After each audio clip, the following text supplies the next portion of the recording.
সকাল 10:30টায় ইলেকশন কমিশনের পক্ষ থেকে একটা শুনানির সময় দিয়েছে। ইনশাল্লাহ কালকে এখানে আমরা শুনানির জন্য আসবো আবার। আর বিষয়টা হচ্ছে যে আমার যে আর্গুইং পয়েন্ট যেটা ছিল সেটা হচ্ছে খুব, আমি যদি বলি আইনের ব্যাখ্যাটা আমার লয়ার দিবেন, কিন্তু যেটা বিষয় সেটা হচ্ছে যে যেখানে এই আইনটি যেভাবে করে আসলে ইন্টারপ্রিট করা হচ্ছে একেবারে ব্ল্যাক অ্যান্ড হোয়াইটভাবে, যে সরকারি চাকরি মাত্র বা সংবিধিবদ্ধ প্রতিষ্ঠানের যে কোনো পদ মাত্রই আসলে এই সংরক্ষিত নারী আসনে এই সুযোগ দানের ক্ষেত্রে একদম ব্ল্যাক অ্যান্ড হোয়াইট একটা ব্যাখ্যা দাঁড় করানো হচ্ছে, সেটার ক্ষেত্রে আমার আসলে এই আইনি লড়াইটা সেটা হচ্ছে যে একটা আইন, এই আইনের প্রতি আমি শ্রদ্ধা রেখেই বলছি যে আইনটা আসলে যেই কারণে করা হয়েছিল সেই জায়গা থেকে আসলে সরে এখন মনে হয় যে এই সংরক্ষিত নারী আসনের যে উদ্দেশ্য সেই উদ্দেশ্যটাকে ব্যাহত করছে। কারণ আমি মনে করি যে একজন ব্যাংক কর্মকর্তা, একদম এন্ট্রি লেভেলের ব্যাংক কর্মকর্তা যার 2 বছর চাকরির বয়স, তার পক্ষে কোনোভাবেই প্রশাসনিক জায়গা থেকে কাউকে সুবিধা প্রদান বা প্রশাসনিক কোনো দায়িত্বে আসলে সে থাকে না। এটা যারা ব্যাংকে চাকরি করেন প্রত্যেকেই জানেন।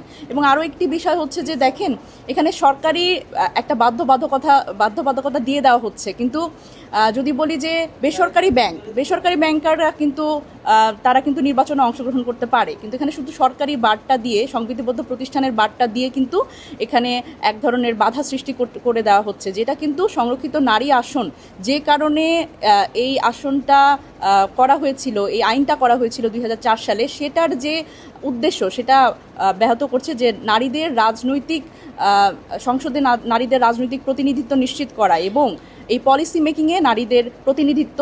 এই জায়গাতে আমার বক্তব্য হচ্ছে যে এই আইনটি যদি আসলে সংশোধনপূর্বক এটি যদি আরোপ করা হয়, সেক্ষেত্রে এটি নারীদের আসলে রাজনৈতিক ক্ষমতায়নের ক্ষেত্রে, রাজনৈতিক অংশগ্রহণের ক্ষেত্রে অনেকটা ভালো হবে আর কি নারীদের জন্য।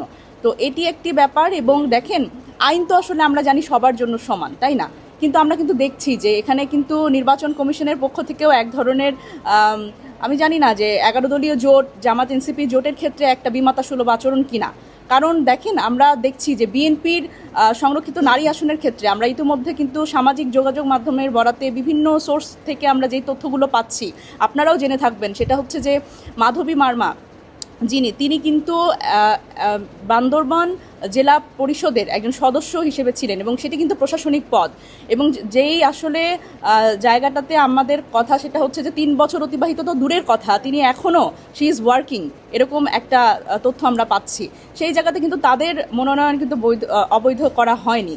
এবং দেখেন, এখানে আরও একটি আরপিওতে আরও একটি ব্যাপার আছে, সেটা হচ্ছে যে যদি কোনো নন গভর্নমেন্টাল অর্গানাইজেশনে যেটা আসলে বিদেশি ফান্ডিংয়ে যেটা আসলে চালিত হয়, সেই জায়গায় কোনো এক্সিকিউটিভ পদে কেউ থাকতে পারবে না। কিন্তু আমরা কিন্তু দেখছি যে একজন বিএনপির মনোনীত একজন সংরক্ষিত নারী আসনের প্রতিনিধি, তিনি কিন্তু ব্র্যাক ইন্টারন্যাশনালের সিনিয়র এক্সিকিউটিভ পদে ছিলেন।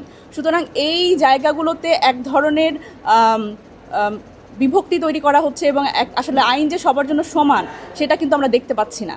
সেই জায়গা থেকে আমার বক্তব্য হচ্ছে যে আমার যে আইনটা সেটি আসলে একেবারে ব্ল্যাক অ্যান্ড হোয়াইটভাবে আরোপ করা হচ্ছে, এবং সেই আইনের যে সত্যিকার অর্থে যেটার কারণে আইনটা হয়েছিল, সেই জায়গা থেকে আমি তো কোনো সচিব না, বা সেরকম আমার যদি আমি ব্যাংকের এমডি হতাম অথবা ম্যানেজার হতাম, সেই জায়গা থেকেও এক ধরনের হয়তো এই জায়গায় একটা ক্ষমতা অপব্যবহার করা বা ক্ষমতা আরোপ করার একটা ব্যাপার থাকতো, সেটি কিন্তু আমার ক্ষেত্রে নেই।